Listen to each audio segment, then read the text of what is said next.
Carl, back to you. Tonight, 168 undocumented women and children from Central America are staying in a facility in southern New Mexico. The Federal Law Enforcement Training Center, or FLETC, is located in Artesia. This evening, hundreds of Artesia's residents packed a town hall meeting. Action 7 News' Laura Terrain was there.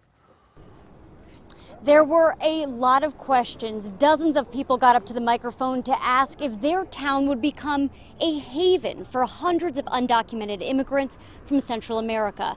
Federal officials here promised it would not.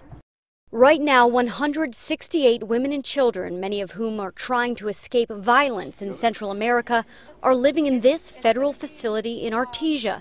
Residents and even the mayor of this small town in southeastern New Mexico aren't happy about their new neighbors. I don't want these people here. How long are these illegal immigrants to be held here at FLETC? FLETC is the Federal Law Enforcement Training Center. For years, it's been a facility to instruct Border Patrol agents. But a sudden influx of people illegally crossing the border means it's been transformed into a detention center with bunk beds, teddy bears, and toys. Some say that's more than what kids in Artesia have. Yes, we need to help provide those for the children and women, but I also think that our city needs to focus and our government needs to look at our own kids that are doing without. They don't have housing provided to them, and that they don't know when they're going to get their next meal. People who packed a town hall meeting were told the maximum an immigrant would stay at the facility is 90 days. We have the legal authority to deport them rapidly. And other than deportation, the only way someone would leave the facility is if they had to go to the hospital or if they committed a crime and were placed in jail.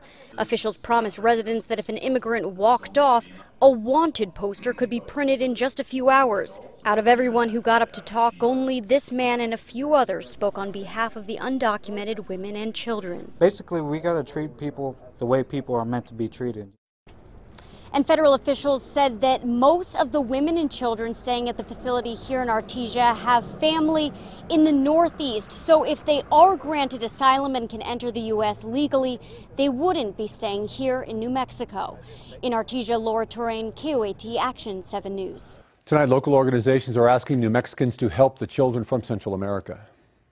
Be supportive of them. I mean, one way or another, we have to find a solution. We're talking about, at the end of the day, we're talking about children.